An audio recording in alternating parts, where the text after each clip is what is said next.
Hello. In these really difficult, perilous times, thank you for taking time for artfulness and poetry. And um, because, again, like my head is all over the place. But, and because of that, I think it would be really it would be good for us to take a little mindfulness breath and think about the folks who we've lost in the past couple of months, not just from COVID, which is an astronomically like incalculable like number, but also, all the all of the victims of police violence that we have uprisings in Minneapolis for, in Tennessee for. See, my mind is not together. Um, for this moment, if we could take like a moment of like a cleansing breath, maybe I can have my brain back, and I don't know how everyone else is, but that's where I'm at. So 3 cleansing breaths.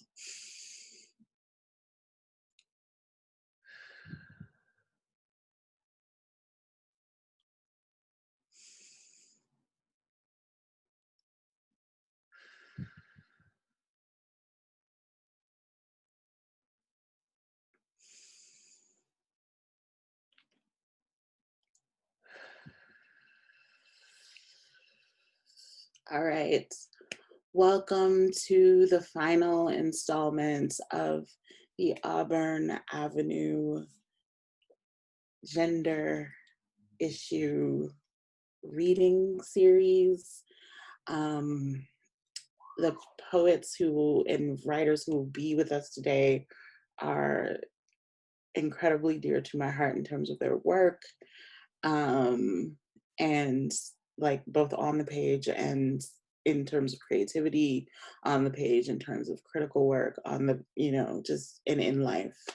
And so our reading will have Alejandro Heredia, Teresa M. Lagarde, Sequoia Manor, Candace Merritt, Taylor Allison Lewis, who is one of our poetry editors. I'm so glad that we'll be able to have one of our editors here with us, and our special guest reader, my beloved S.A. Smythe.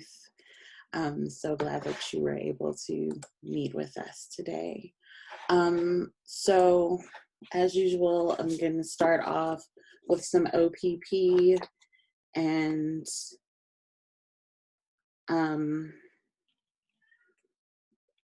yeah, I think I'll start with, I'm reading from this fabulous collection.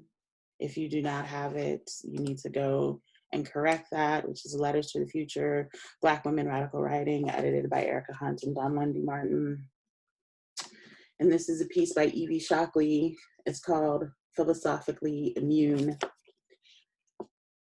Can I deduce the nature of humanity from the relationship of American and multinational pharmaceutical corporations to African women with HIV?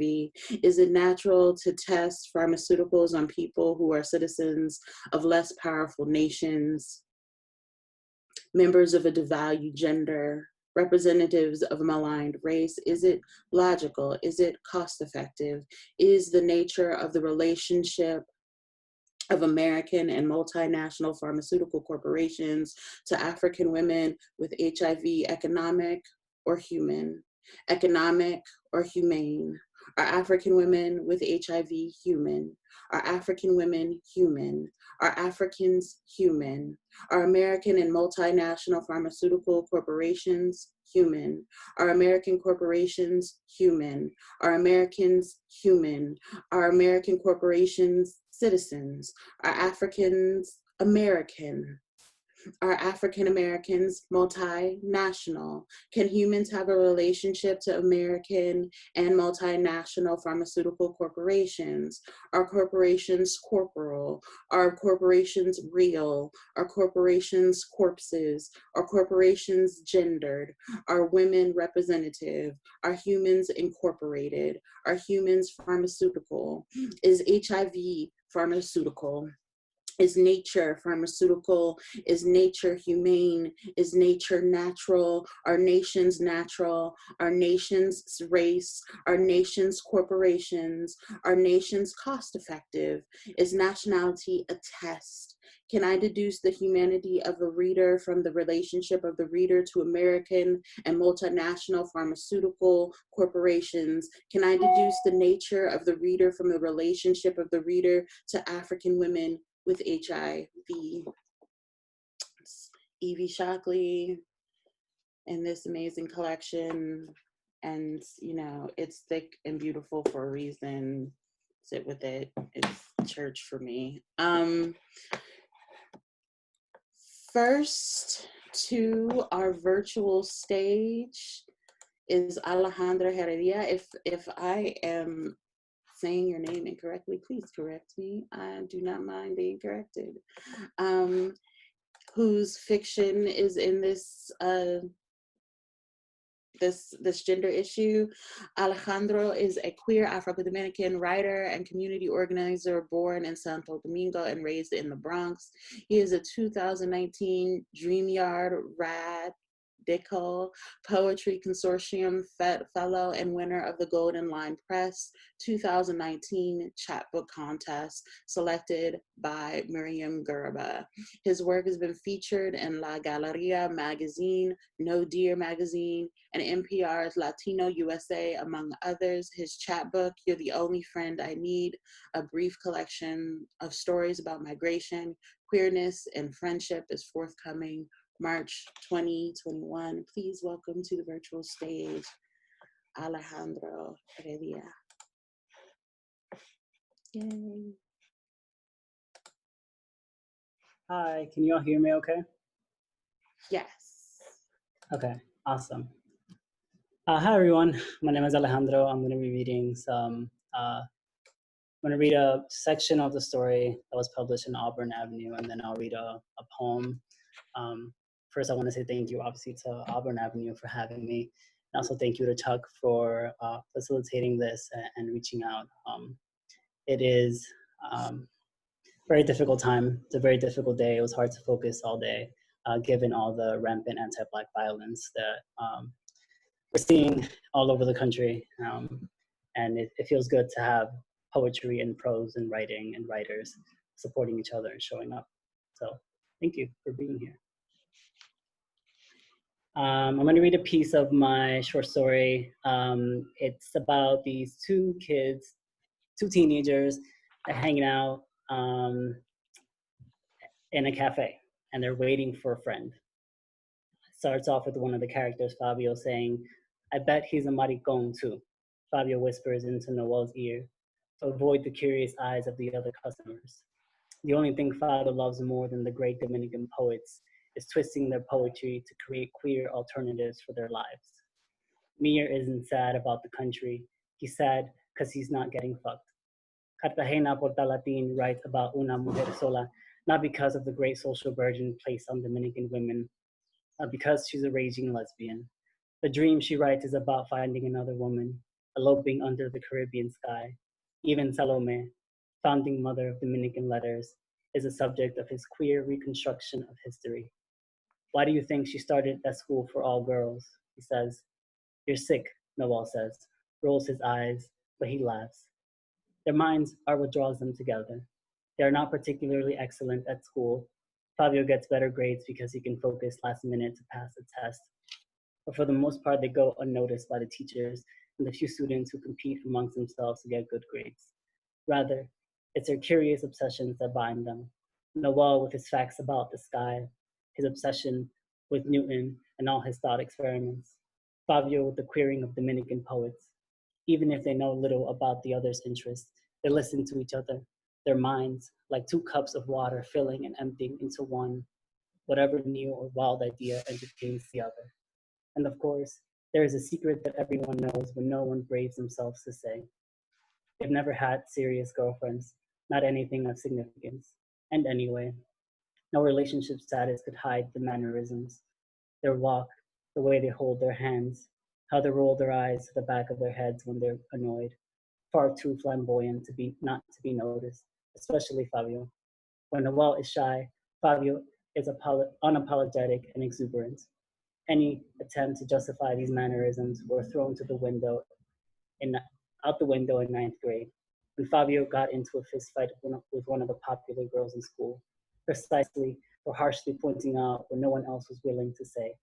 Maricon, she called him, back when that word was still just a fresh wound. After Fabio's fight, there was no question. Fabio was a girl fighting Maricon, and Noel, by association, was Maricon adjacent, far too close to the thing to be considered straight. They sit at this cafe now, waiting to escape the social isolation that has plagued their adolescence. Where did you meet this guy anyway? I told you, Loca. Friend of a friend. You know how that goes. Everybody has a gay cousin, Fabio says. Noel likes the sound of that, Loca. They've been doing this new thing where they refer to each other in feminine pronouns, and it feels good. Simple. Like seeing each other better. Finally, he comes through the door. Fabio, is that? Ren, he says. He has the eyes of a fox, playful, seeking. He takes the boys in, their uniform, their smooth faces round with youth. They grow weary under his eye. Noel notices that both of Ren's ears are pierced. Most of the men he knows only have one pierced, certainly never the gay ear, the which ear marks one as a homosexual. Noel always forgets. They talk until the cafe closes at 9. Ren tells them where he went to school, the odd jobs he does now to get by. They circle around the topic, but never into it, past that hidden door. Noel looks around to see if anyone will notice. Perhaps the old couple sitting by the door, or the owner, who doesn't stop to come out from behind the counters to ask them what they'd like. They must see it in Ren at least. Fabio is unapologetic about his femininity, will throw it in anyone's face, but only when he is confident he is safe. Often, as he does now, he comports himself to his environment if he is around new people or in a new public space where shame or slurs might follow him. For Ren, there, there seems to be little importance. He exudes feminine energy out of some unfathomable core at his center, a soft, swooshing flirtation, like a curtain dances to a summer breeze. How he wipes sweat from his forehead with an open palm, the way he puckers his lips, just so, to accentuate a joke, or his smile, which is childlike, matched with his feline eyes, which denote a hint of wisdom, as if he has access to some hidden truth. He even crosses one leg over another, the way men shouldn't, the way these boys have been instructed not to do their whole lives. No one wonders if this is their future, if they will look and speak and move like Ren one day, if they too can build themselves a core like his. The thought of it is as exciting as it is frightening. Noel cannot tell which feeling dominates the other. Outside, a moonless night covers the city. Okay, chicos, Ren says, and they follow him down Calle El Conde. They turn to a dark alleyway, away from the light. Ren says he will go first, tells them to keep away from the straight, drunk, or militant officer doing his rounds. He goes into the shadow with his bag slung over his back.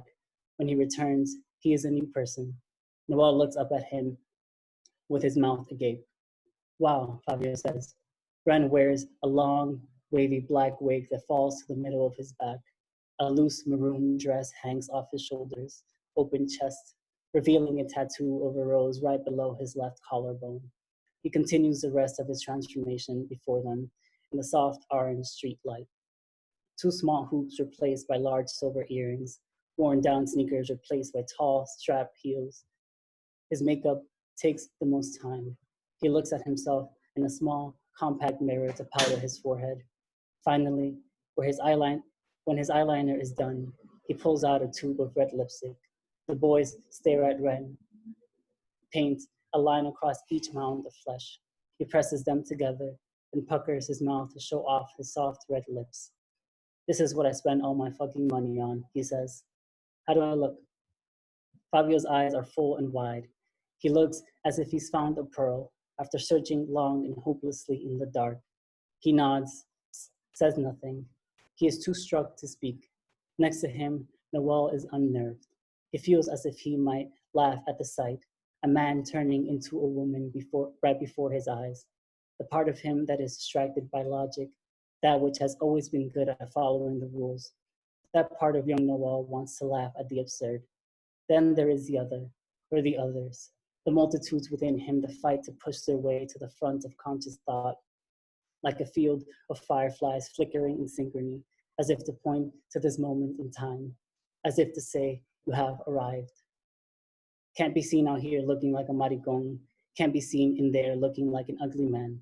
Que maldito Leo, Ren says, rolls his eyes, but smiles at his reflection in the compact mirror.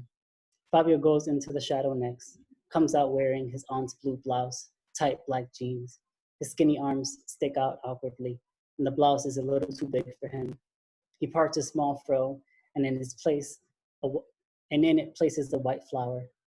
Oh, she's virginal, Ren says, and fixes the flower on Fabio's head. Then he takes a few pins from his bag, uses them to tighten the boy's blouse in the back. Now, it looks as if the blouse was made for his body, exactly, not to be filled with breasts or an older woman's heft. Ren puts an orange color on Fabio's lips and uses a hint of highlighter to accentuate his cheekbones. Noel comes out from the shadow of the alleyway, walks back into the cut of light from the street lamp. Fabio looks at him in disappointment. Noel has dressed up like the partygoers he's seen in music videos, tight jean shorts, a white tank top, a shirt tied to his waist. What are you doing? I thought you were taking something from your grandma, Fabio says. Do I look bad? I don't know.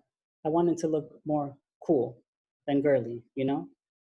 Ren jumps between them before Fabio can respond. You look cute as a boy. It's okay. But we gotta get some paint on your face. You'll like it. Te lo prometo. Ren draws a winged eyeliner on each eye. He likes the way Ren holds his chin up to the light, the sudden intimacy.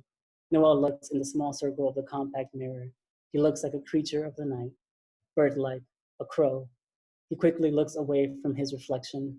A rush of shame warms his face. Ren tells them they're close. They'll go through the back alleys so as to avoid crowds. Noel does not think it, refuses to turn the feeling into thought, fear that it will paralyze him, but he feels it, the body responding to danger, to the possibility of meeting the baton of some cop dressed as they are. Not so long ago, there were boys playing baseball in the street, raging against some inner beast, or not resisting at all, taken over by its might, the wrath of boyhood, a scream, a belch, unabashed laughter, the soles of their naked feet slapping the concrete, the bloody knuckle crushed against another's cheekbone, a bruised lip, a cutting joke, a chorus of argument, and when alone or in couples, a sudden gentleness, protection when needed, showing up to a friend's fight just in case, the ubiquitous shyness, in front of girls, in front of teachers, in front of the mirror facing their naked bodies, skinny or fat or too small or too big or smooth or growing hair, each day something new. The fear of jumping, but jumping anyway, even if only to impress. They were everything, everything, boys. Now, look at them. Girls, or adjacent to them. Not quite girls, but not boys either. Girly boys, maybe, gliding through the streets of Santo Domingo, protected by the night. Soft as feathers, quick as shadows, hiding, but filled with a gust of pride for everything they've made of themselves, what they've managed to take from the corner of the mind or a dream, a fantasy materialized. I will stop there. Um, Thank you. Yeah, I'm going to read a poem Okay. very quickly. I wrote this poem because I think that writers and poets and fiction writers also write a lot about the kind of life that we want, that we should be living, and often fail to live that life. And so I wrote this poem to hold myself accountable to live who I say I am, to close the gap between who I say I am and who I want to be. This poem is called In This Life. In this life, I grow cilantro and grape tomatoes in the fire escape. I buy a $4 bouquet of flowers from Trader Joe's and do not feel guilty for spending money on decorative things. I surround myself more with the earth. In this life, I wake to watch the sunrise sometimes. Instead of the melancholy of the sun setting, the way that orange sizzles into the indigo of night, I sing with the early bird. I watch as a young sun crawls up the horizon like a gentle breeze of light. I look forward to the day. In this life, I call my grandmother on Sundays. I do not busy myself with writing or friends or errands or excuses.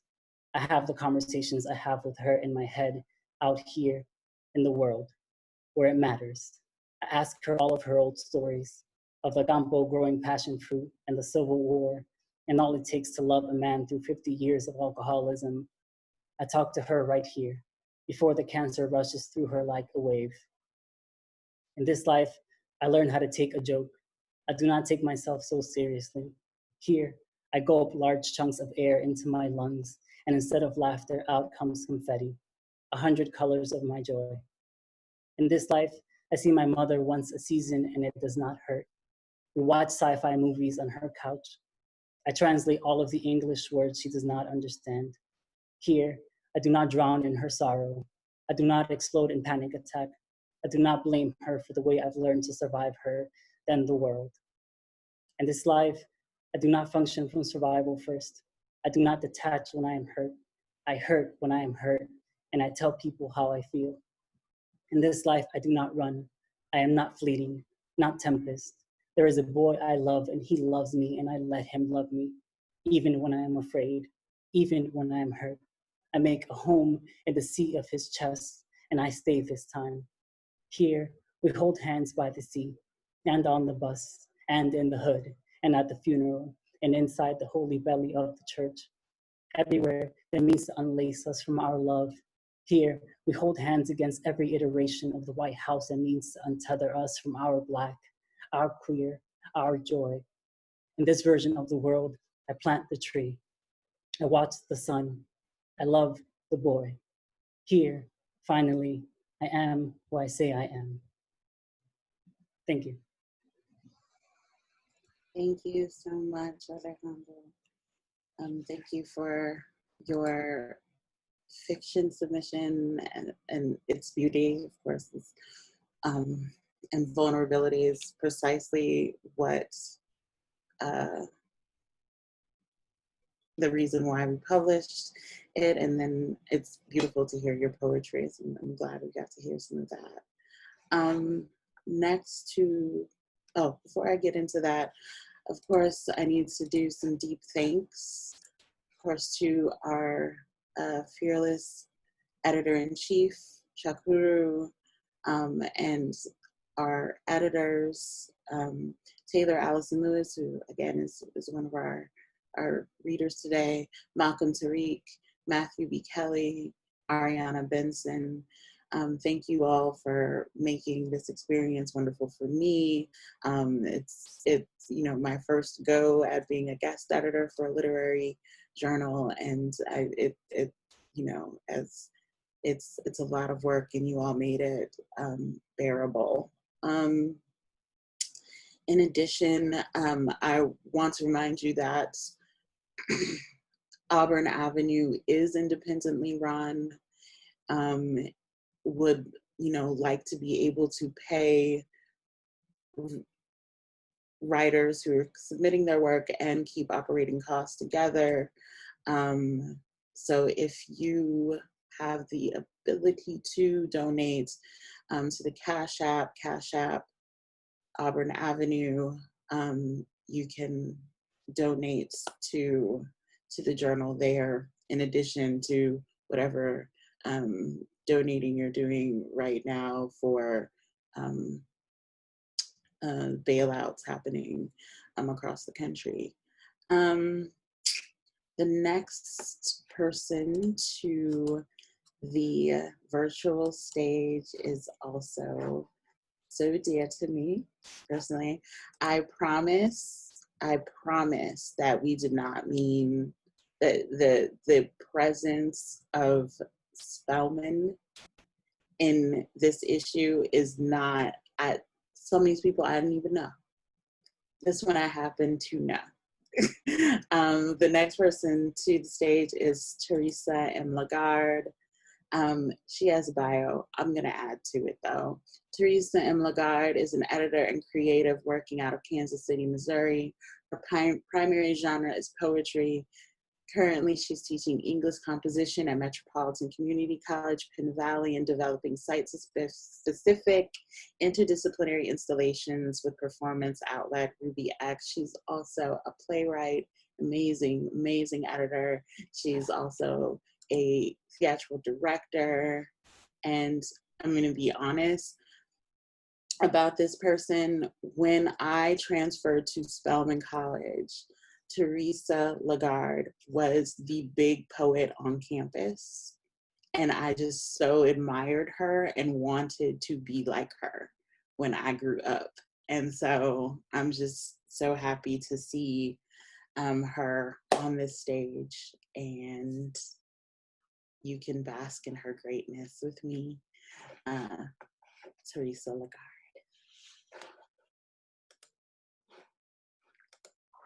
Okay. First things first, I have reordered some things. So I'm going to start with this poem. It has a long dedication. If I were to read it all, it would take all of my time. So I'll just say, for Breonna Taylor and George Floyd and all others. It's called Life Sentences. 1. You have the right to remain silent. Anything you say can and will be used against you in a court of law. You have the right to speak to an attorney. If you cannot afford an attorney, one will be appointed for you. Do you understand these rights as they have been read to you? 2. You have to remain silent. Anything you say will be used against you. You cannot afford these rights. 3. You say, can you speak to an attorney? You cannot, or one ill appointed for you, as they have been. 4. You have the right to anything you can will. Do you understand? 5. You have the right to remain. So thank you to Bettina and Chakuru and the editorial team and the support staff of Auburn Avenue. I'm really honored to share space with such amazing talent and to be in virtual community with y'all for the last 4 Fridays. Every Friday that's rolled around, I have needed to be here. So I am glad that this here is here. This next poem is the piece that's actually in the gender issue of the journal, Private Life of Flowers. Petals feel like skin on my skin when I peel back each one. The tight young bud doesn't want to let them go, but I persist. At first, the bloom resists. He curls in contention, then submits to my pinch. My thumb smooths it down. My finger wears a hat. Again and again until each digit is a silk-fringed flapper. The petal's base tucked beneath my nail's edge, a calcified sickle rests on a velvet sack. The veins stain my prints, bleed into my own lifelines, filling them with chlorophyll. Naps at the nape of my neck become baby's breath. Teeth turn into sunflower seeds.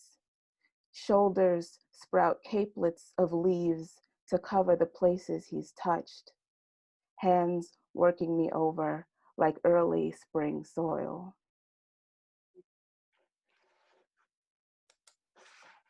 So Auburn Avenue is based in Georgia, Atlanta, and for a brief time, a beautiful time. As Bettina mentioned, I was also based in Atlanta.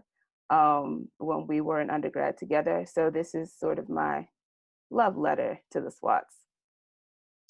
Atlanta Hijra. Early mornings, I ride MARTA to the end of the line. Next stop, Airport Station.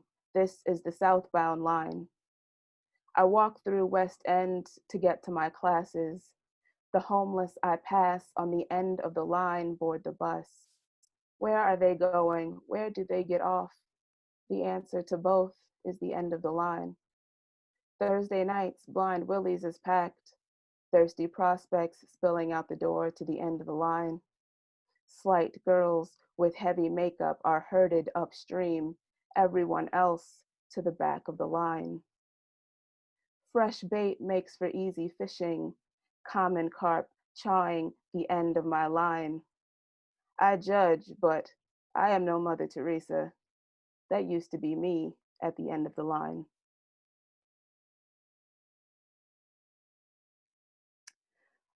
When I was deciding what to read today, I realized I had more botanical imagery than I thought. So, you know, sorry, or you're welcome. This one is called In Praise of Late Blooming. Memorize the sound of your voice before it starts cracking, and use the extra space in your training bra for pockets. So what your current cup size is something like A minus. So what the only hair on your upper lip was left behind from a trip to the barber. Right now, let the only thing you shave be the seconds off your time when you beat the fastest kid on your block in a foot race to the mailbox and back. Laugh too loud. Blow bubbles with your gum and in your milk.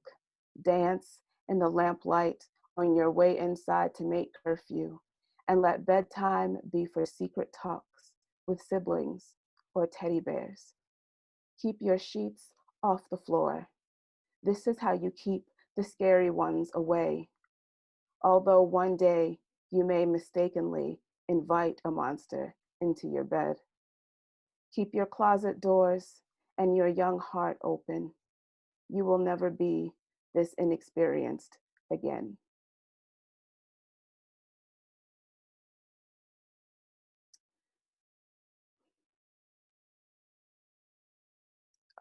The next couple of pieces are darker and angrier because I am angry and I'm torn between screaming at the top of my lungs and going completely silent because nobody's entitled to my grief either, you know? The first time changes you. It begins with a look. An unexpected glance turns to a glare. It is hot and cold. I cross the street, but he follows.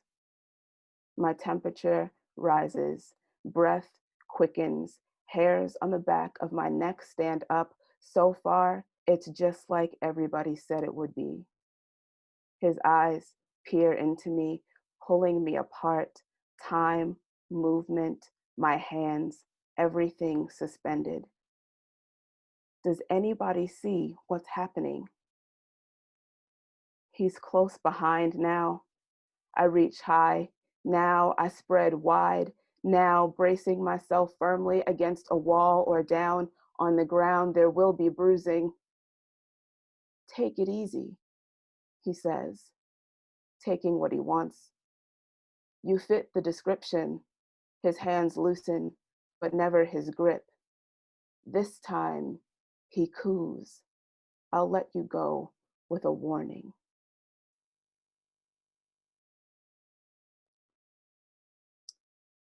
I hold the anger.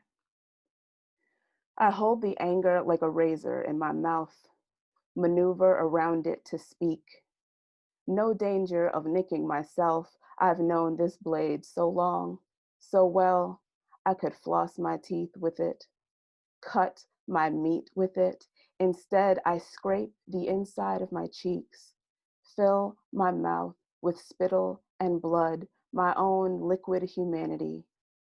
Tint my teeth as red as their necks, as red as my vision the morning after another black sheep is sacrificed on an asphalt altar. Let us pray upon the hate that feeds and stuffs our gullets like apple pie filling.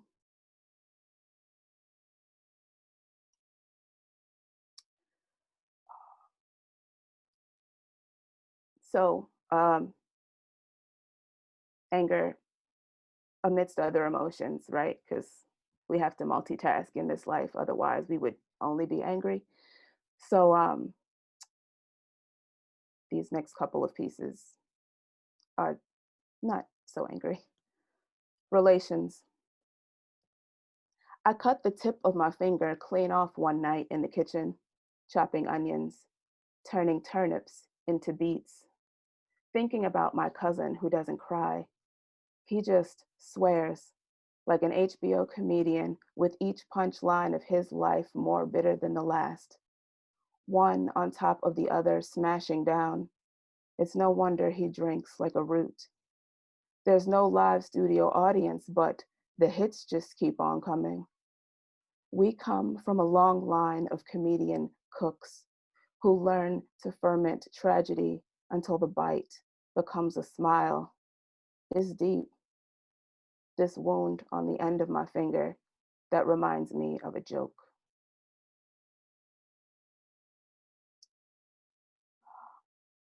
I dedicate this one to outside whenever we get back there. Roots music. Little brown boys at an outdoor show play tag, run around in the grass. One the color of pulled taffy, his hair a black sheep shorn for summer. His brother, semi-sweet chocolate with cotton candy on top, turns and whispers a secret. They laugh. Their heads, two question marks with all the answers between them. Grandma watches them from a shady bench, humming and fanning herself with a flyer that reads, Family Show. The crooner on stage pours out his soul with an empty tune. In his hands, a cigar box with 6 strings and a hole in the middle. This last piece is dedicated to my Uncle T, and also to outside and public transportation and being close to people whenever we get that back. Flex. We hustle our way into the rush hour train. His slender 6-foot frame shades me as he reaches up to grab a handle overhead. This is the closest we've ever been. The train pulls forward, air brakes sighing like a disaffected adolescent, and my uncle, the Peter Pan of Prospect Park, is pissed that we paid the fare. He would have hopped the turnstile too, except his knees. We plunge in Brooklyn's bloodstream, a few seconds in the dark, then the fluorescents burn. A passenger examines one then the other to detect the origins of an odor that sharpens with every clack. It climbs deeper into my nostrils with each click along the track. When the train ratchets forward, we all rock away, one collective stumble in the only direction we know. My uncle, still rocking, rests his head against a veiny map. Sometimes, I say, it pays to be short, lower center of gravity. He cracks his eyes, slices his face with a grin. Yeah, but you've got everybody's armpits in your face. Thank you. Thank you so much, Teresa.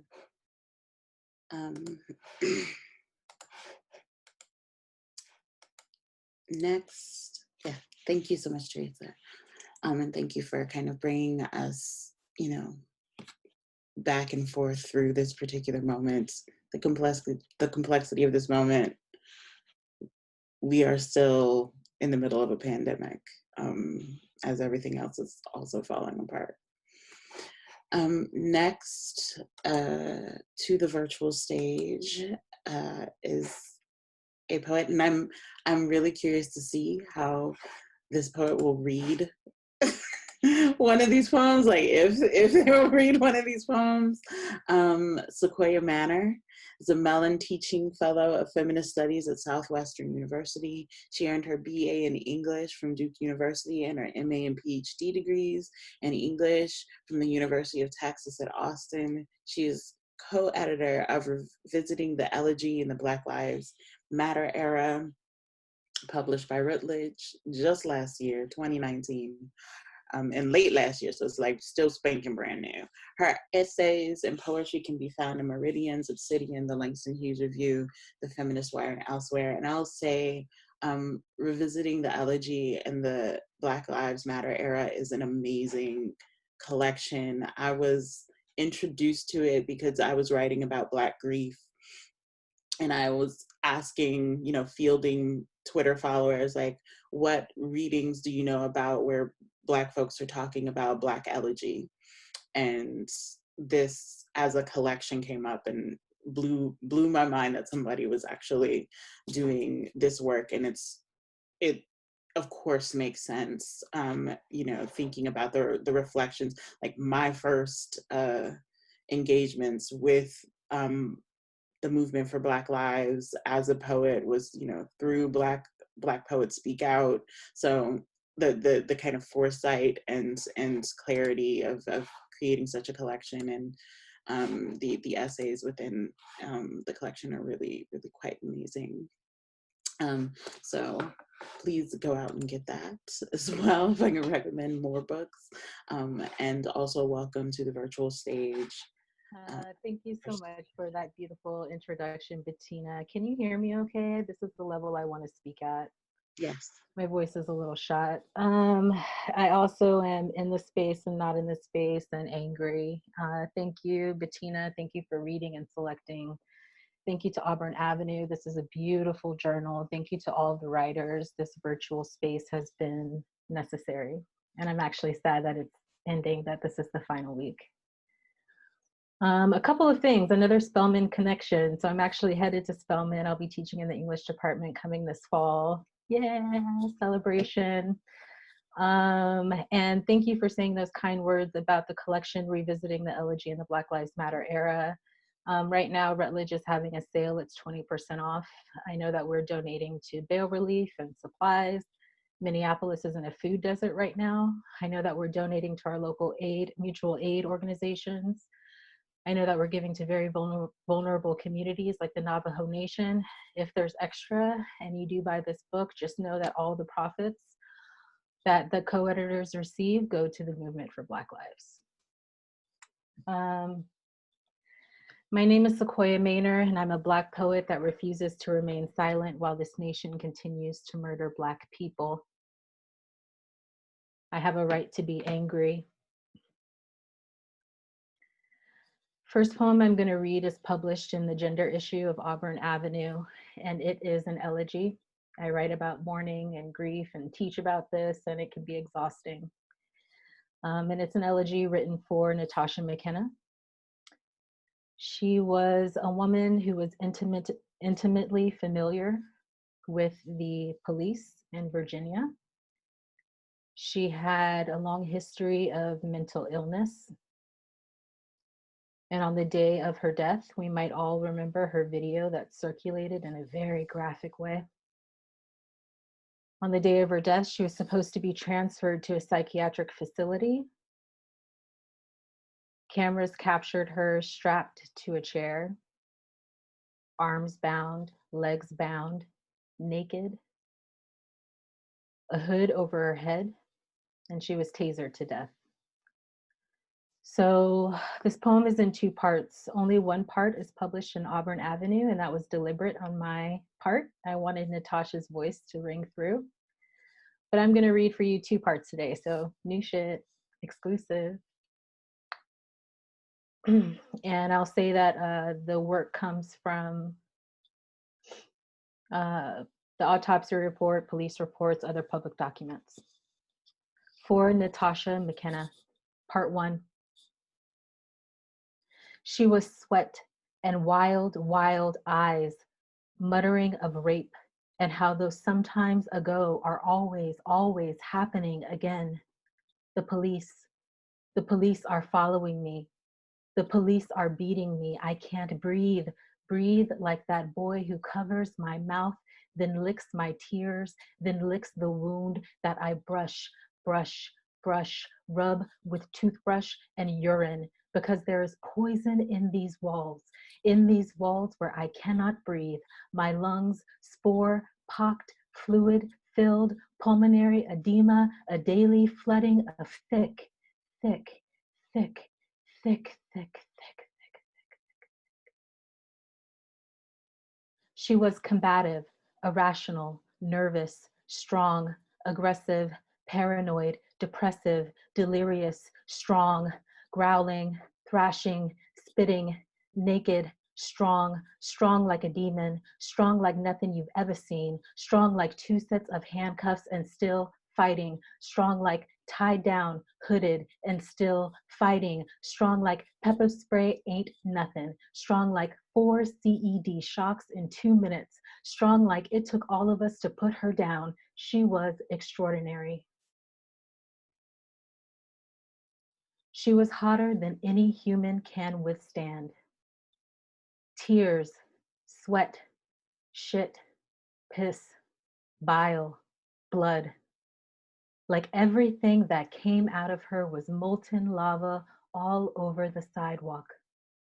This public place where breaking is just as indelicate and loud as falling to shit in private.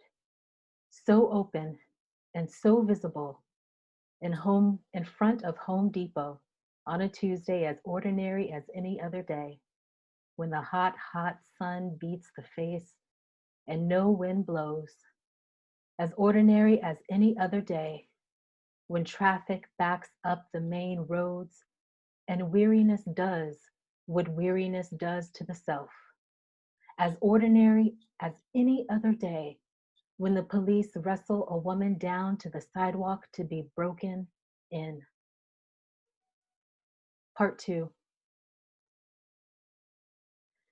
If sometimes my mind gets to wandering from this plane where sound gives way to silence, if sometimes my tongue talks as other tongues, malformed, garbled, if sometimes my clenched fist craves the give and crack of firm flesh, soft organ, if sometimes there is no joy, if sometimes the cries of my baby girl cannot move me, if sometimes her eyes look like mine, almonds, but most times I see him, and I think she have this thing that comes up out of me.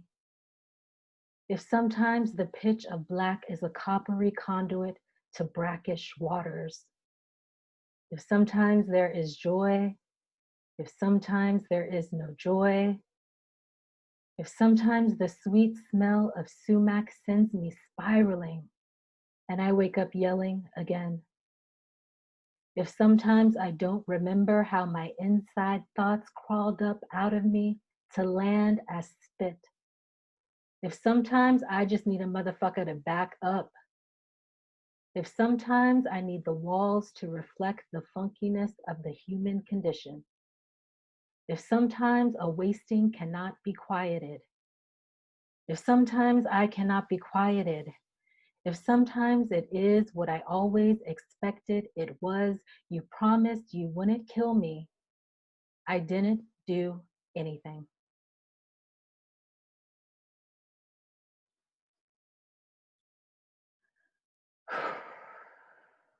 Okay. I'm actually not going to read today the second poem that's published in Auburn Avenue, but I'll briefly introduce it and talk about maybe why it looks so funky. The second poem, I'm really proud of this poem. It's called The Loophole of Retreat. And it takes it.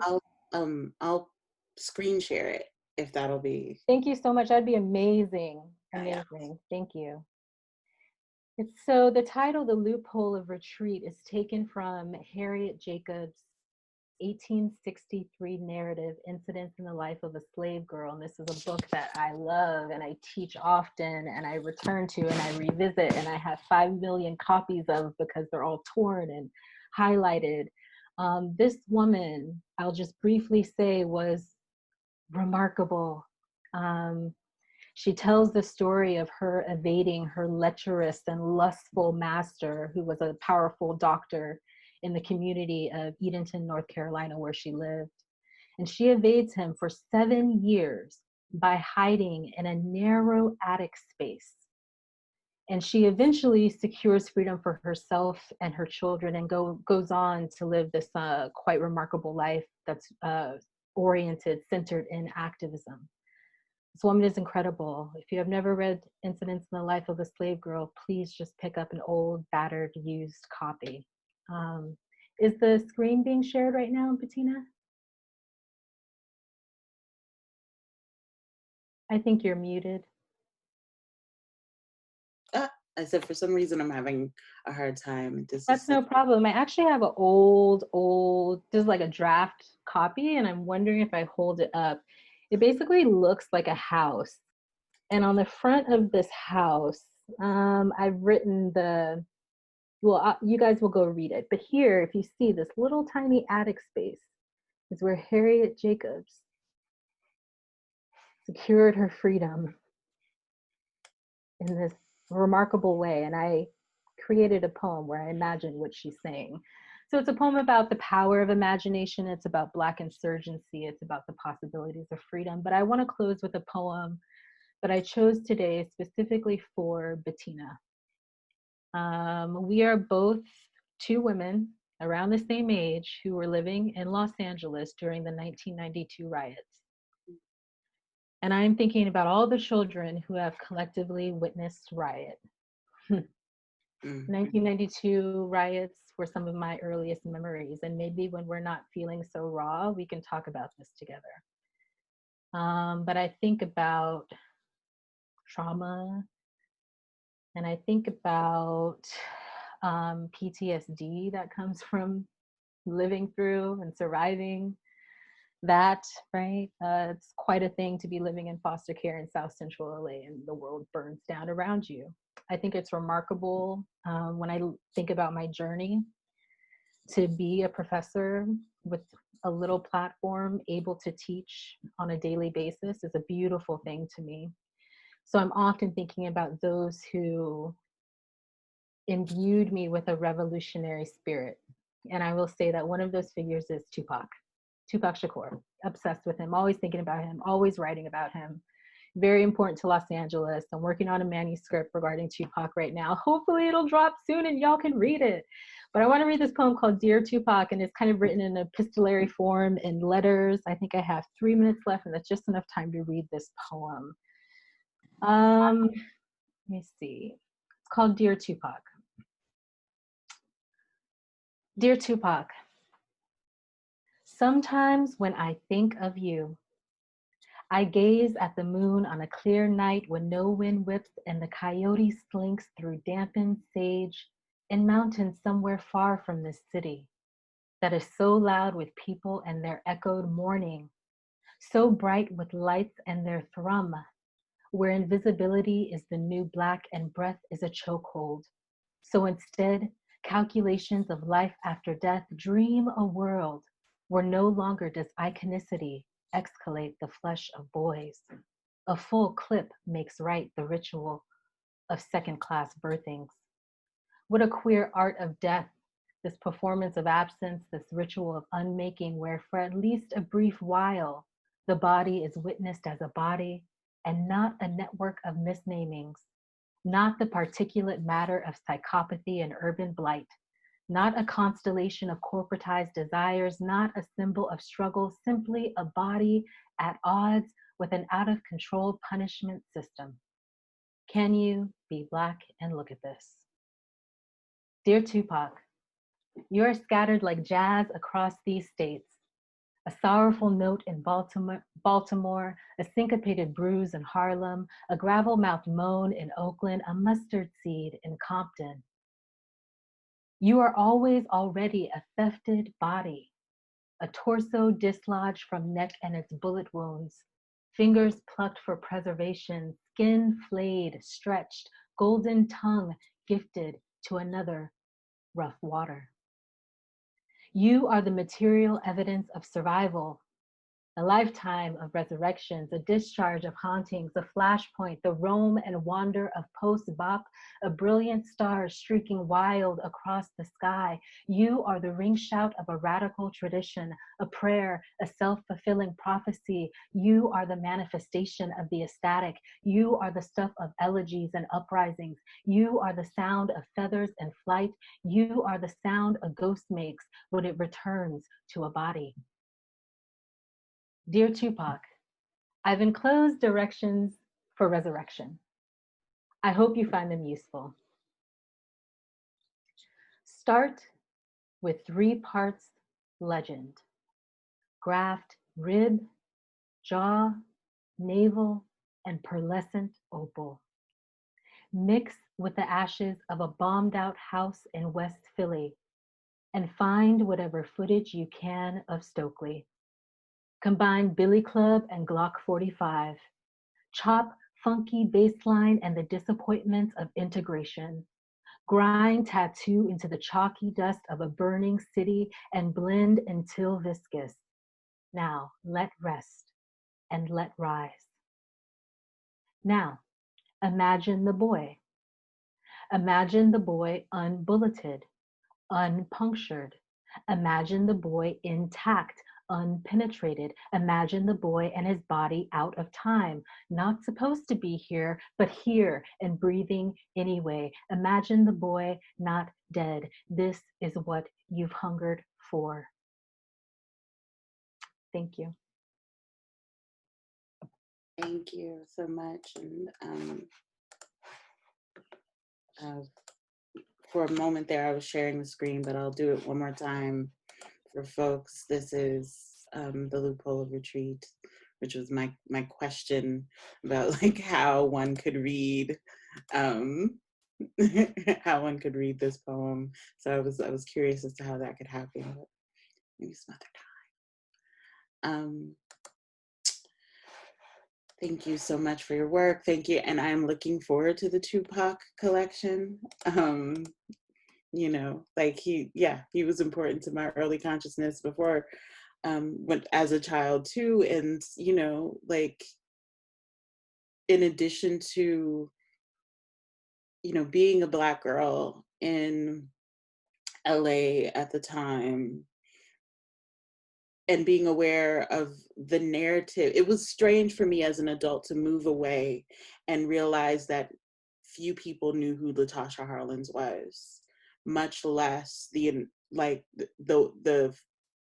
way that the uprisings came about, and the you know, the interactions between the Black and Korean communities in LA, like the confusion about that. And, you know, Latasha Harlins is that connection. And he's the only rapper I knew at the time, and I don't even think I know of one today who actually references her, you know?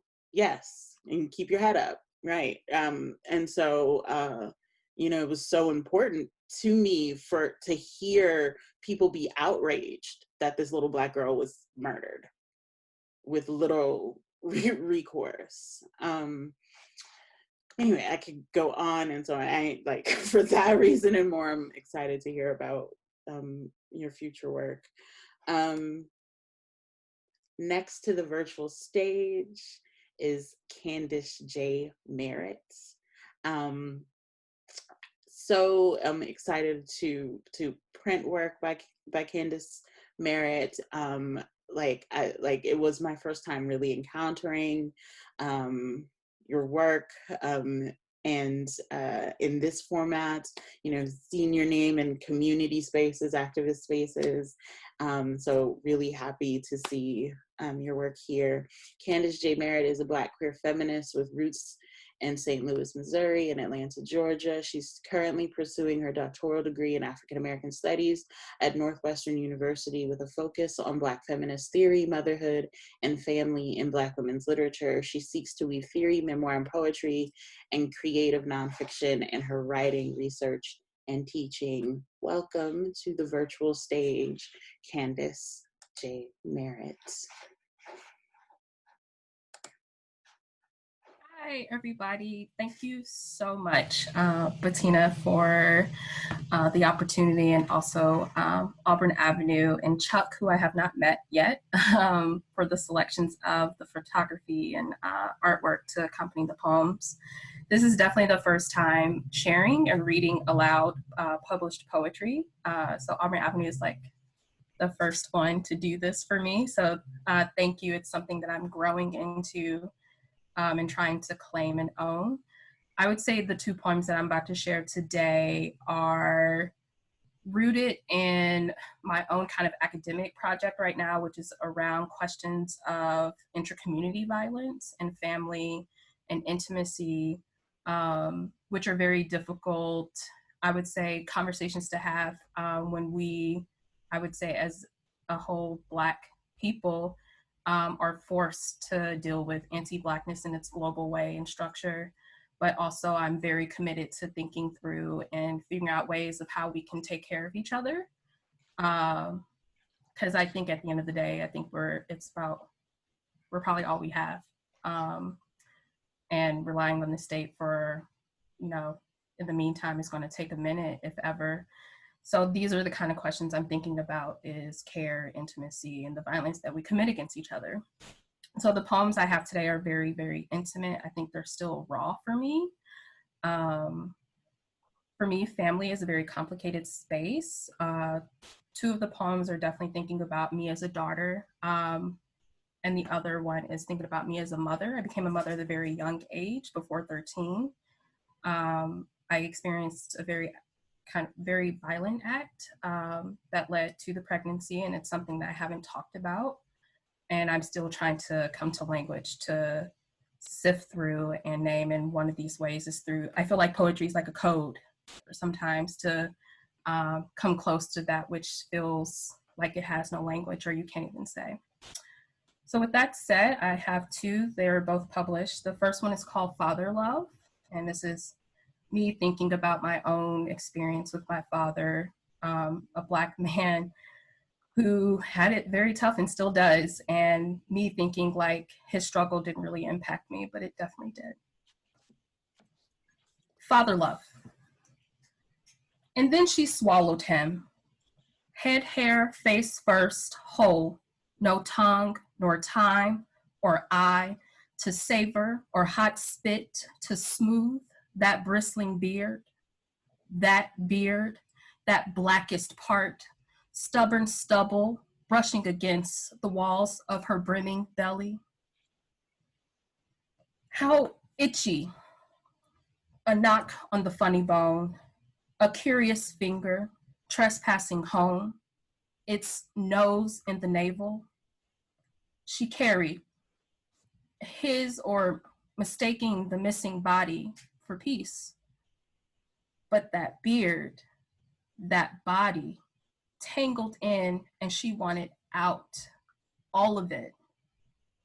If she could turn herself out from skin, how she would find not him, a stillborn with teeth, needing history to try right the first time, but out her throat, she'd find a heart, mine or his.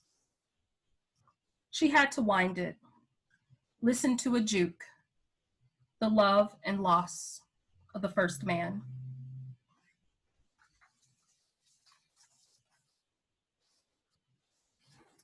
The next piece is titled Afterbirth. This one is something I've been working on for about a year at least, and it's actually a practice in imitating a Rita Dove poem called Daystar, which I very much became attracted to because in my work I'm really looking at very broadly in Black women's literature expressing the difficulties of being a mother, which I think many mothers across race and class lines experience, but it's very particular to us who are inheritors of this history of slavery and colonialism. And I think the pressures to raise the race is very real still today in the womb, and the questions we have around our womb and the claims that we try to make to it on our own and others is a struggle. So this one's called Afterbirth. It occurs in two parts. 1, she ate for a body of respite. Instead, her flesh was crowded by crusted milk, cracked at tips, bottom pots burned before dusk, boy baby babbling for breasts, prepubescent bottles blackened and swole blue. But boy baby needed peace, and of her, like a pinioned cog in a just on time clock, she obeyed the hunger. He fed from her hand, settling into slumber, cradling plastic, stowed into a four-sided drawer. Duty kept her close, just in case, or there'll be trouble. Now in her cradle, she crawled upon the couch, climbing one knee after foot. To chest sunken, she sauntered, inhaling dregs, dwelling in dermis. Behind the skin, she was few things. Disembodied arms, pale and thin, hanging mauve bed sheets, half a translucent hand, folding velvet, edges to ridge, stiff fingers, rose-wooded knuckles, burrowing into abysmal creases, tucked and stacked, pressed, plated, encased, until she became the smallest slits, diffuse with the empty ebony between braided hair. The soot lines, interspersed in coarse mucus. 2. Before she slipped too far, baby began cackling at the air above. Where is that warm-blooded body? Well, digging a railroad underneath her ribs. When mother returned, baby finished snaking over. Her neck collected the clot from her little box. Later, she'd recall that emergent moment. Gazing inside that narrow, tenebrous fold, trancing God herself into that pure black hole, willing God herself to merging in breath, full abyss, being God herself, always and again, one more fading, final, deserting, desiring tryst. Thank you. Thank you so much.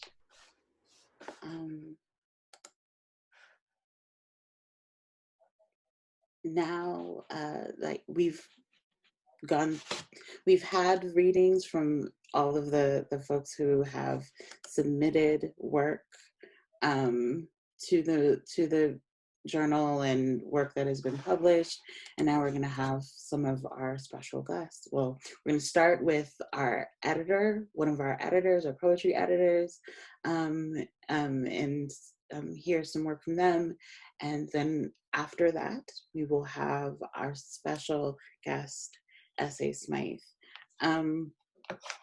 Taylor Allison Lewis is a poet and an educator from Atlanta, Georgia, currently pursuing an MFA at Rutgers University, Camden.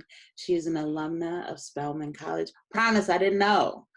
And serves as one of 2 poetry editors at the Auburn Avenue. I love the connection that Spelman is making in this space. Please welcome to the virtual stage, Taylor Allison Lewis. Hi everyone. Can everyone hear me? Yeah. Yeah. First, I want to thank you all for being here. I want to thank Chuck and Bettina Judd for putting this issue together. I want to especially thank Chuck. 2 years ago, he met me as a senior at Spelman and offered me this position and this experience, and it's been really life-changing and rewarding. Shout out to Spelman. Y'all are deep in here. My Spelman sisters are in here. One of my professors is in here. So shout out to Spelman. Thank y'all for coming.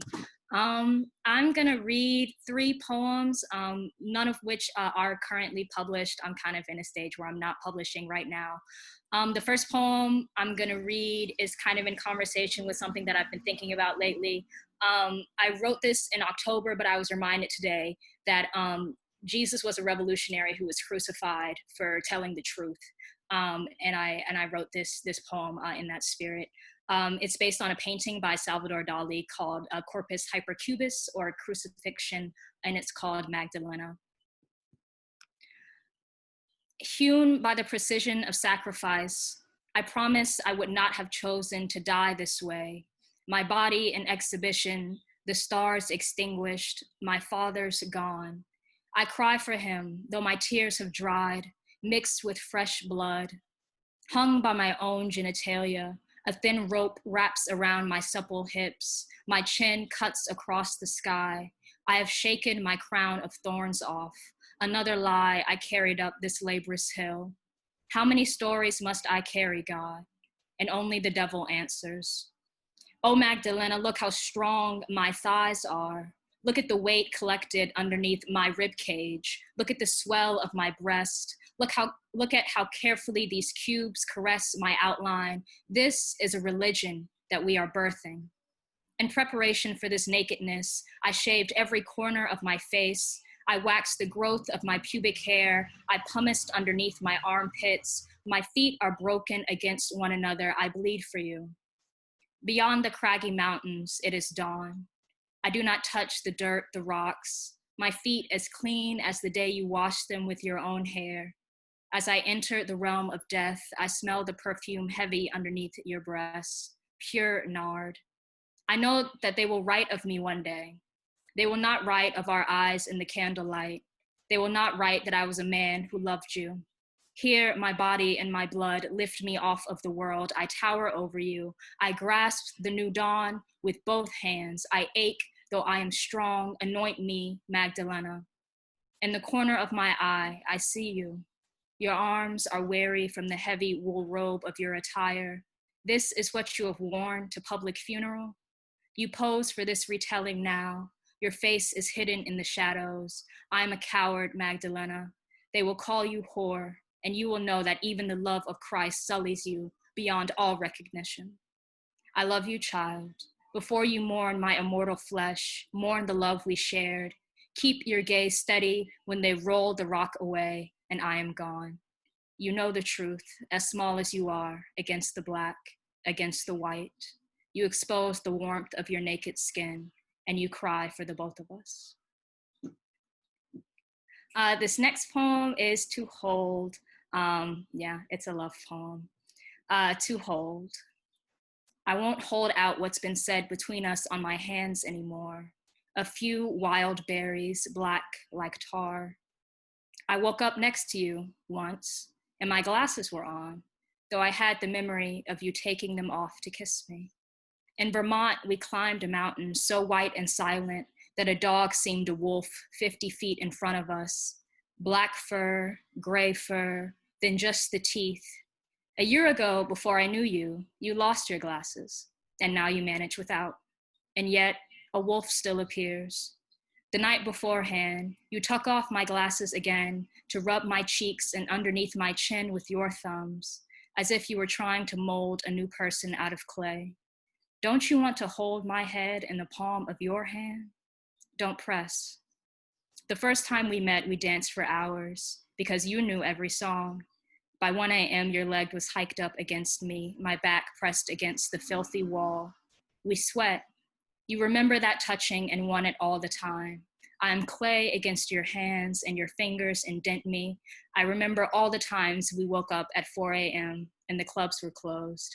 We planned to dance every weekend, to touch foreheads and hands. We slept back to back. I have one more. This one is called Milk River. It's after a short story by Derek Bell called Afrolantica. Derek Bell was a critical race theorist and a speculative Black fiction writer who imagined the world that we are currently living in, as all Black speculative fiction writers do. If you haven't read his work, I highly recommend it. This is based on a story in which an island appears in the middle of the ocean that is seen as a safe haven for Black people. And the people who discover the island discover that only Black people can breathe the island's air. And I wrote that in the spirit of this moment, Milk River. Once there was an island, love or magic resurrected, where they could go to rest and look at each other plainly and hold one another's hands and play music in their cars so loud that the bass reverberated through the mountains and down into the ocean and live. Of course, there were still problems. What they didn't take with them, they took with them. All of what was written on their bodies, the past of the past, the words that meant difference. On this island, there was no crime or punishment. No one could come up with a system that did not mimic before's. Do not sink, begged the islanders, at the very moment their skin had given them everything, when to breathe was a freedom only Blackness afforded, when the fruit there was neon and plentiful and ripe with children, when the honey was floral and thick. Thanks. Thank you. Thank you.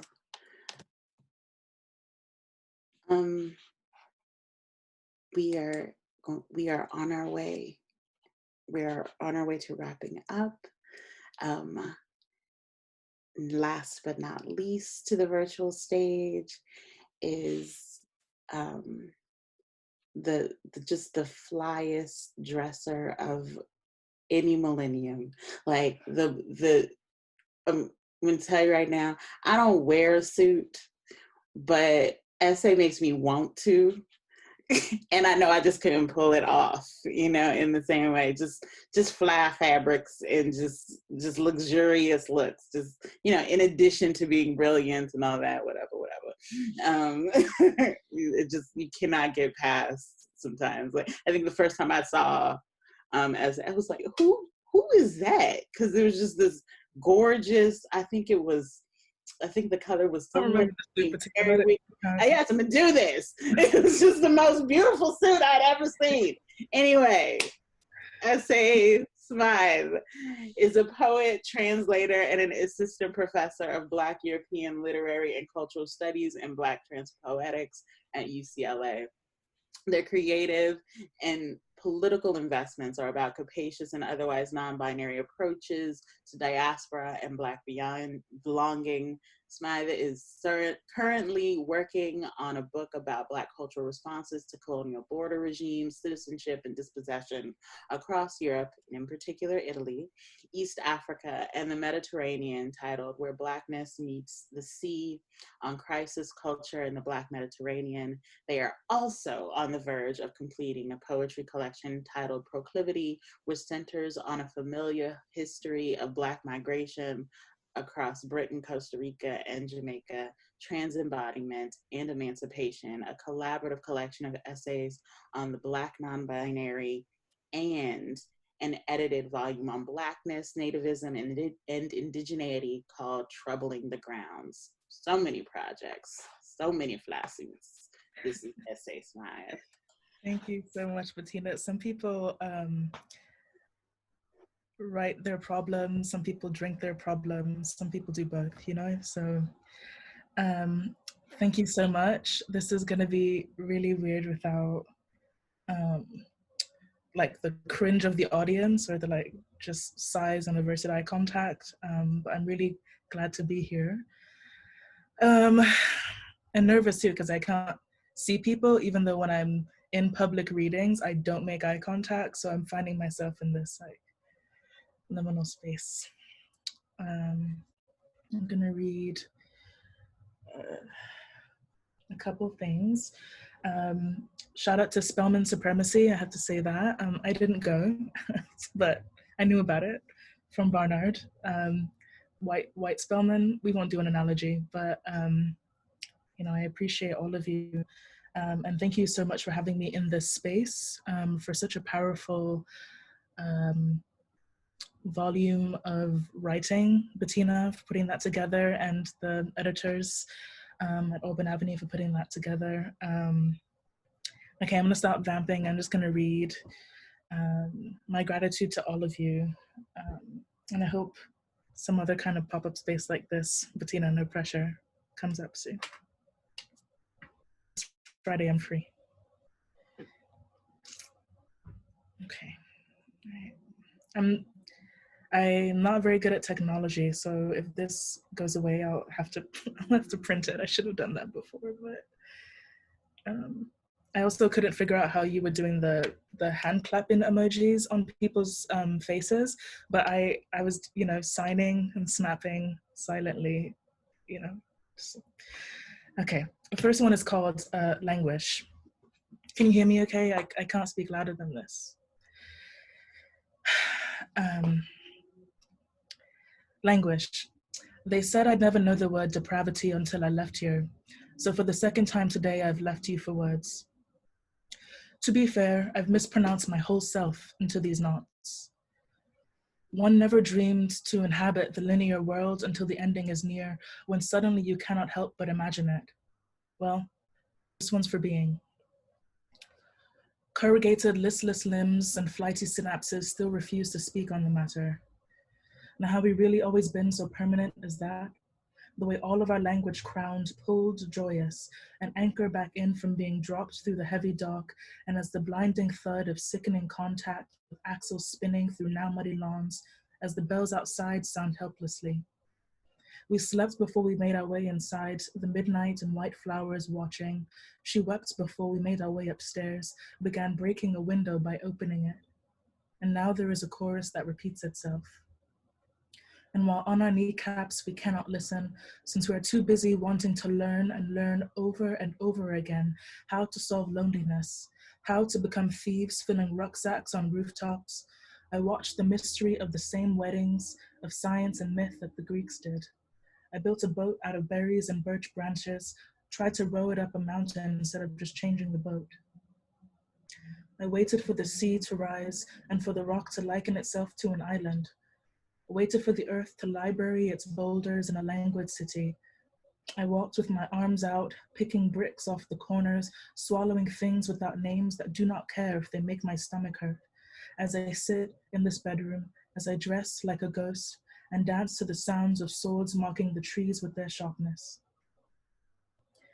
The pinpoint marks where we are, kittening along overgrown motorways, head tilted to the map, glancing from time to time at the flanking, boxy brick buildings, inscrutable signs announcing street junctures, the skyline hoist telephone vines and buildings sequoia tall. Lights lick the evening air. No place else smells like here.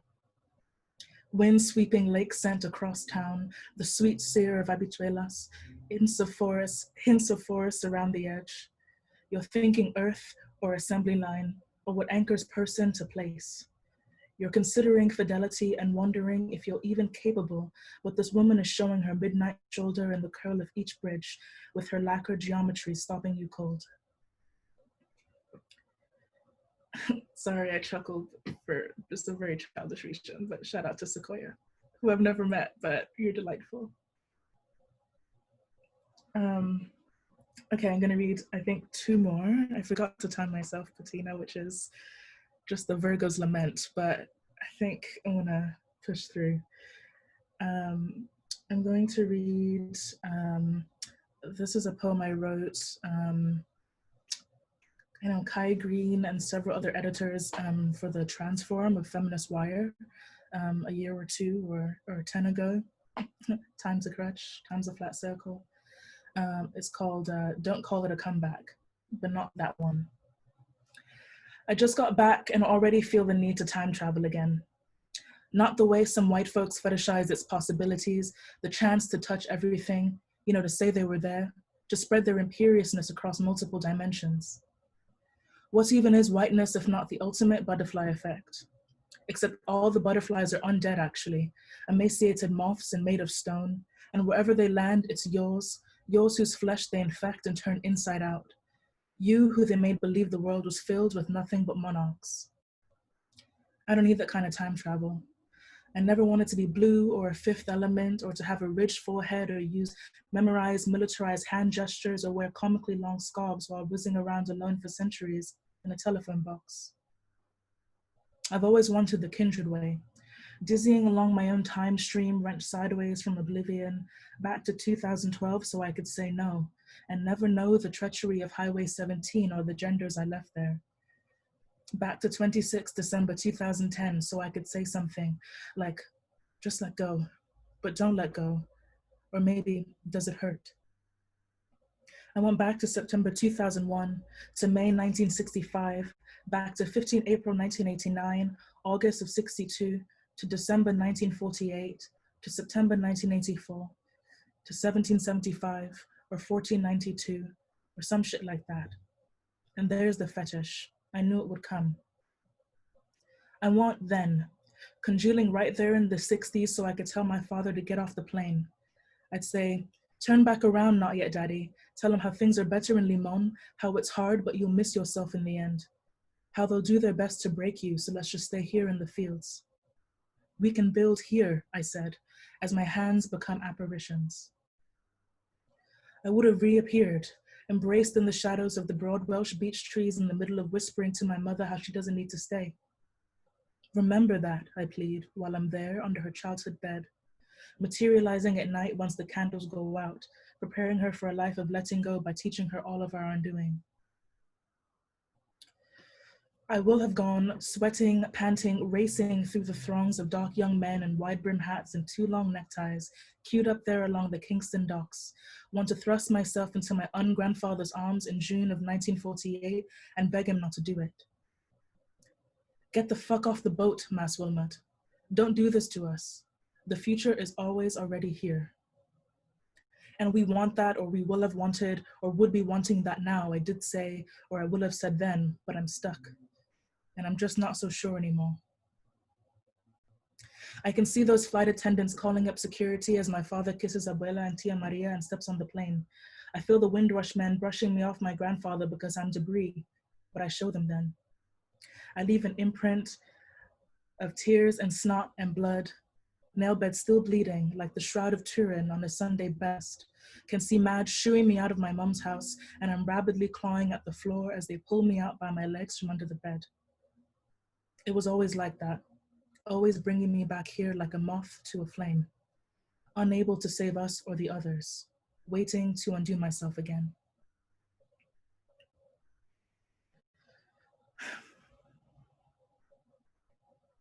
Okay, I have two more.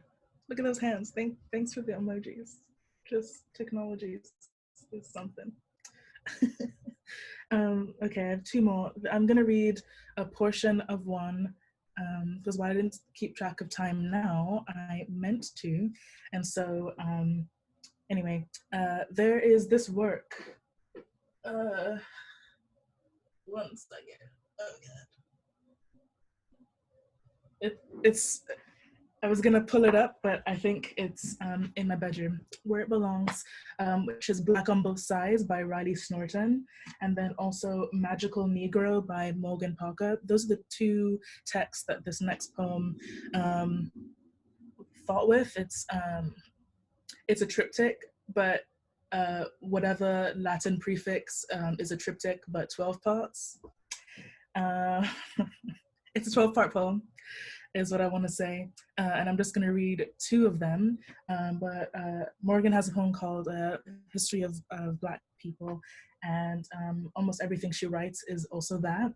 And so this is in conversation with that, called The History of Trans Folk. And I'm going to read parts 2 and 3. Thank you for your patience. Yeah, so preface, so Riley Snorton, Black on Both Sides, a racial history of Black and trans, it's about Black and trans people. I don't know the subtitle off top, but I had the honor of doing like my first author meets critic with Riley, who's our full professor at UChicago, and Bettina also hosted that. It was really wonderful, and people gave just really evocative responses. It was at an academic conference, and I remember calling Riley at just a smooth midnight, just panicking about this was my response. You know, I wanted to do something that was as moving and academic. If you've never seen author mixed critics things, it's usually just like equally esteemed people who are just offering their comments and thoughts about another academic work. It's just usually watching two greats or a series of greats having at it.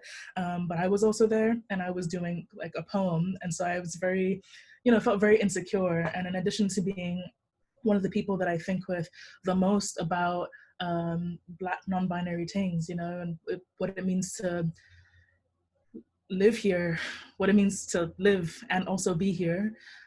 Riley is also just a dear friend, and I just didn't want to let him down. I'm naming that today. I'm reading the poems that I'm reading today are very much thinking with the things that I always think about. In effect, they're the same poem. Thinking about what it means to be alone and also lonely. What it means to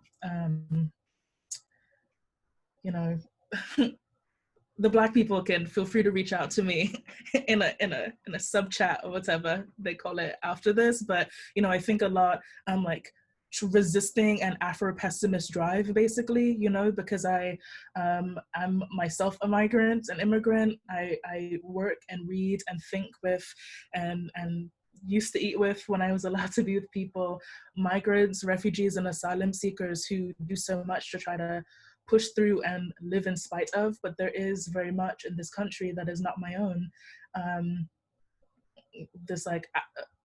This drive to pessimism and like a rush towards death. And sometimes we already know that, we of us already know that we're being killed and murdered with an alacrity, but there's also, I think, a part of that, at least for me, that is scary, which is I want to beat someone to the punch, right? I don't want them to take me out. I'll do it first. And so basically the next couple of things I'm reading are sort of grappling with that. Okay, first, the history of trans folk. 2, the history of trans folk after Tony K. Bambara. The history of trans folk after Du Bois. The history of trans folk after Blake Brockington, and the history of trans folk after the ampersand. The history of trans folk, or Say Yes to the Mother and Let the Wounding Commence, a new series on Broadway, on Bravo, Sundays at 8.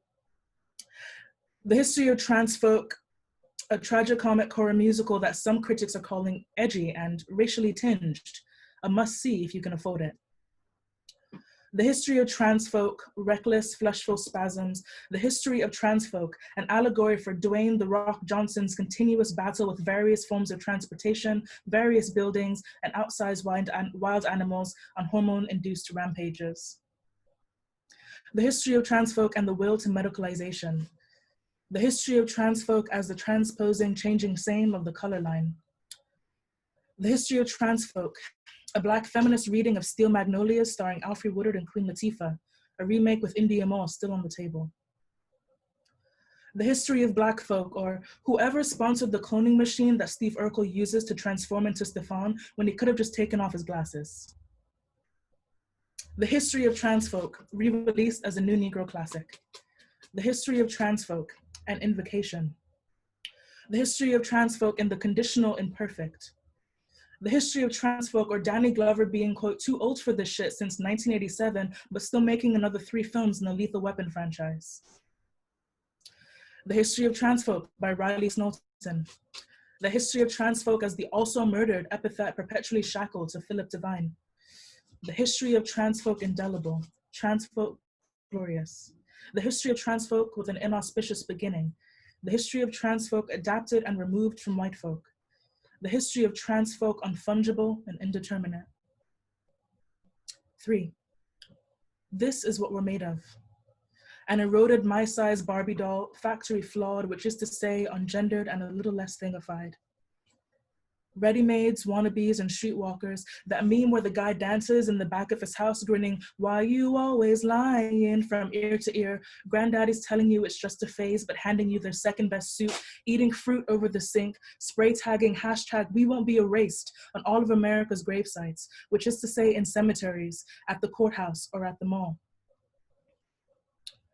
Okay, I hear you, but I feel most trans when I'm cast against an all-white background, which is to say at the university, which is to say eating chicken on a sidewalk somewhere with you in America, which is to say in the queue with the TSA, which is to say trying to find the bathroom on campus or in a restaurant. I too never believed in this body. Bettina, can I do one more or two more? It depends. You can do however many more you want. Okay, I probably should have asked the people, but okay. Right. What Bettina says. Yeah. I'm just gonna read, this one is a quick one. I did it for the Trans Day of Remembrance or Resilience last November. And then I'm gonna read a poem that I wrote 2 a.m. I finished at 2 a.m., which I regret, but I wanna hear how it sounds out loud, even though I can't see how you respond to it, which doesn't really help the process. Let's push through. The Trans Day of Resilience Remembrance, November 20th each year. And Kemi Alabi was the wonderful editor of the project, and it was really a way to think through something that, you know, always feels timely. I mean, we're here, people have already shouted out Breonna Taylor and George Floyd. I would also like to add Tony McDade, I want to say. Yeah, McDade. I keep saying it differently each time, but Tony McDade, as we think about the people that we keep losing, and also how it's hard to, I don't know, you know, resist the hierarchizing of violence, but also not to not feel some type of way, which is a phrase that I love, when the people in your part of the we don't get hailed as much, I think I'll say. So yeah, this is a poem about something that's otherwise possible. It's called An Offering. Stop me if you've heard this one before, so that I can tell it again and savor it. I am here, yet they think of me as a relic, not forgotten but unglorified, a rough beast with the hashtag accent of defeat, a weak heart, and a Bethlehem slouch. I often find myself both sought after and shunned, unable to speak my own name if I wanted, eternally emptied, made to mourn the loss of any meaning I might yet make. Like a silenced clap of thunder, technicolor turned to ashes. It seems like so many I've loved have wanted me dead, ground down to the ancestral mosaic of past and present gods. Earthly siblings, sweet apparitions, can we please sanctify ourselves into new life? I cannot warn the others of the coming storm alone, cannot take shelter from storms already here, and look, just look. Everywhere, blood clings to the leaves, soot gnaws at the lungs. There's no water for miles, and soon all you can say is, well, we should have listened for the thunder. Now, I was not the first to dream another world, to crave the teeming darkness of the ocean floor, stories I would never fully know. With this, I exalt myself, shapeshift into my harbinger skin. We have always been on the move. Live and wild and dangerous, we grow new lungs, spread our palms across the dirt and tend to new leaves. And I can never forget the body that came before. Acidic grief dries out along the cracks in this new flesh. Phantom bruises from when them did hush up the clap and teeth the color. I divine myself as Oshumare, a messenger with an offering that you may call me Rainbow Serpent, or sibling, lover, or freedom traveler. That in case language doesn't just express desire but hides it, you must remember to reach only for the neither thing, to be righteously unashamed of this grief until the otherwise comes. Until that time, we may name ourselves whole, if not holy, and stop eulogizing the project of living long enough to see that it is yet to come, and so can never die.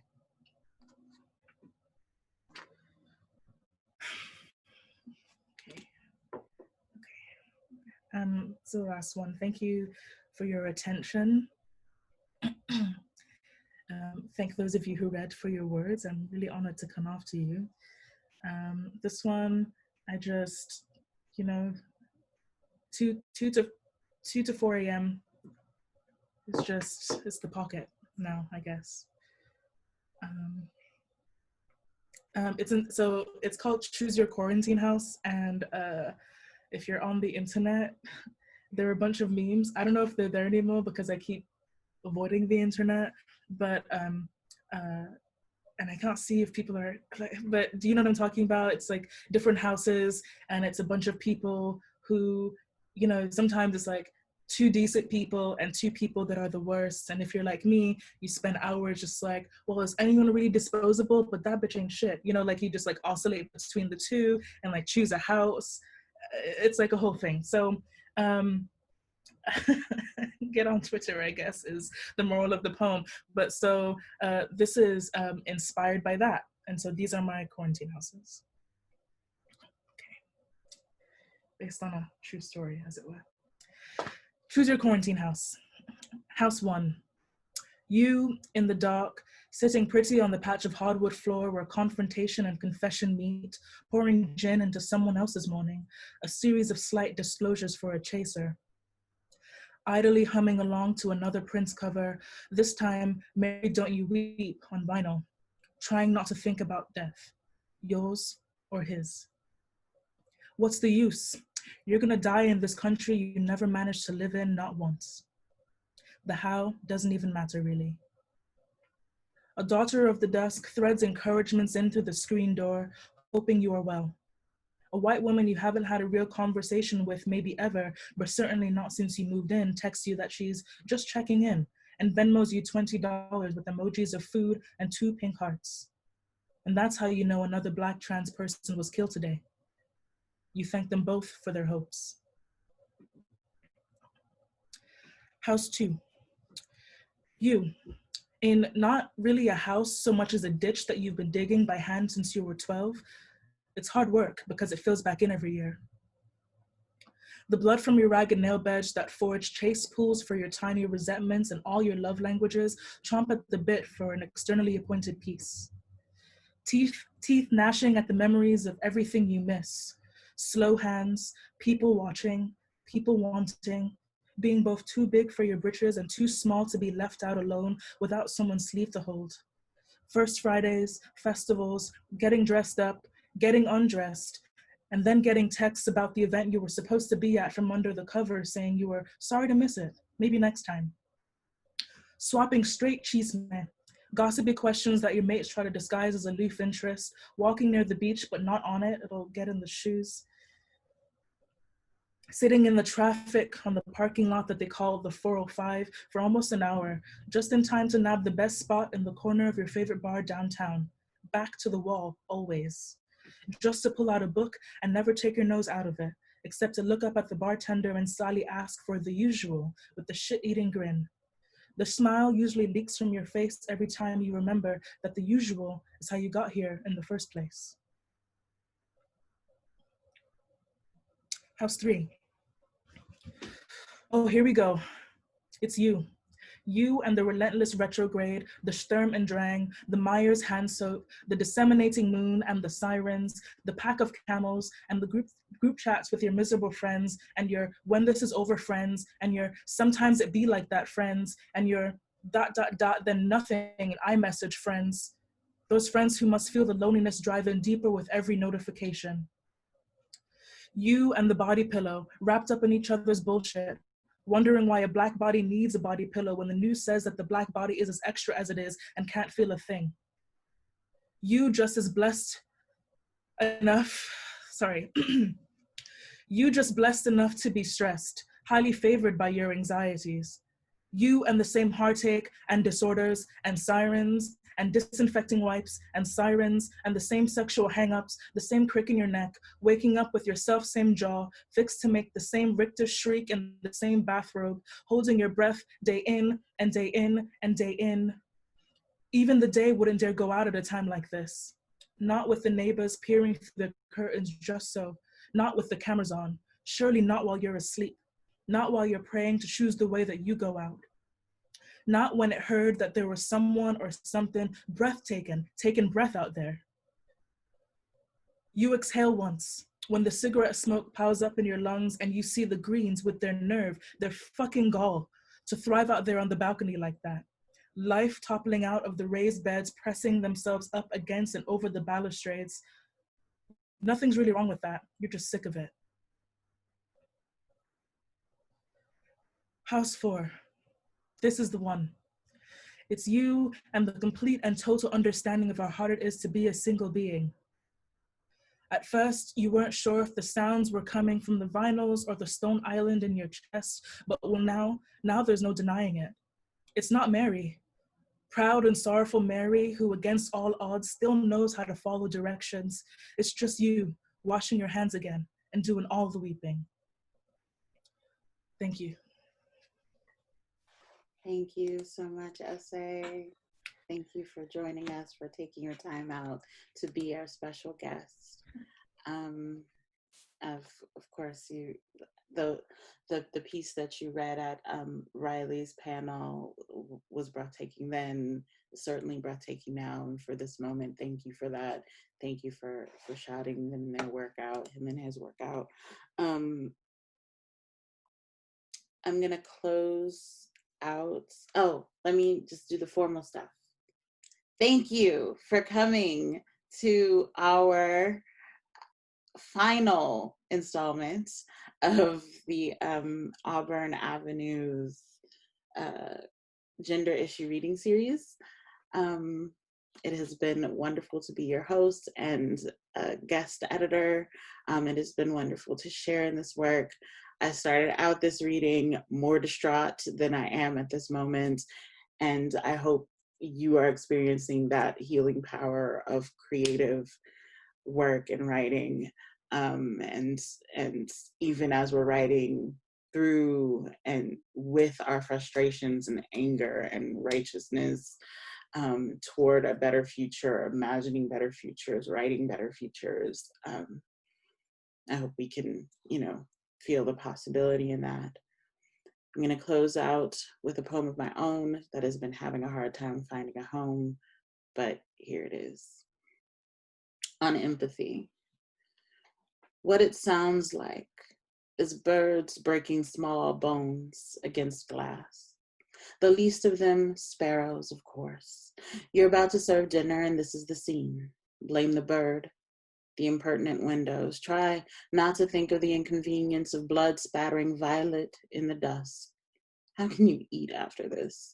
Do not think of whom to blame when the least of us hurtles into the next moment, a pain opening into another, the least of us spoiling your meal. The smell of it will be smoke and rank. You will mutter about this for days, the injustice of the splatter on your window. Dumb bird, civilization, house with the view, fucking bird feeder. It will take you a week while the flesh starts to rot under thinning feathers, while the blood has congealed and stuck for you to realize that no one is coming to take the body. It is your dead bird. It is your glass. You have options, you think. Hire out, move out, leave it for the bigger, blacker birds. You will taste rotting just above the top of your tongue, so much that you check yourself to make sure that it is not you. The bird deserves something. You go to the closet, pick out a shoebox, discount, designer. You think of how it's come to this, pondering your own mortality through a bird, a dead bird. Never mind, you don't find it a problem not running into windows.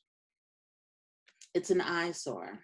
and we start to gather as large billows in your yard. You marvel at us, beautiful, collecting and loosening our dark bodies from white sky to your grass, and then it comes, more bones and blood, one by one, crashing into the closed panes.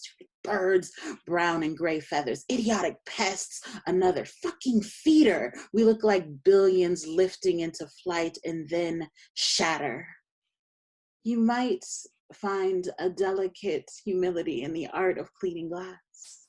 While you work, you sustain tiny slivers of open flesh, tips of your fingers sting, shards, carnage. It has become too much.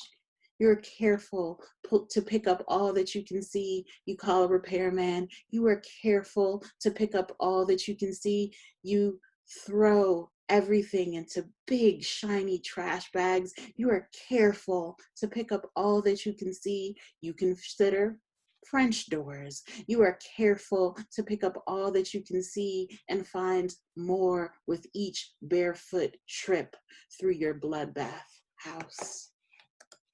Thank you so much, folks, for joining me. I don't know what I'm gonna do on Fridays from now on. This has been so beautiful having you here. Again, hashtag Auburn Avenue. Follow us on social media. Follow me on social media. Follow the writers today on social media. Thank you for being here. I'll see you around. Thank you.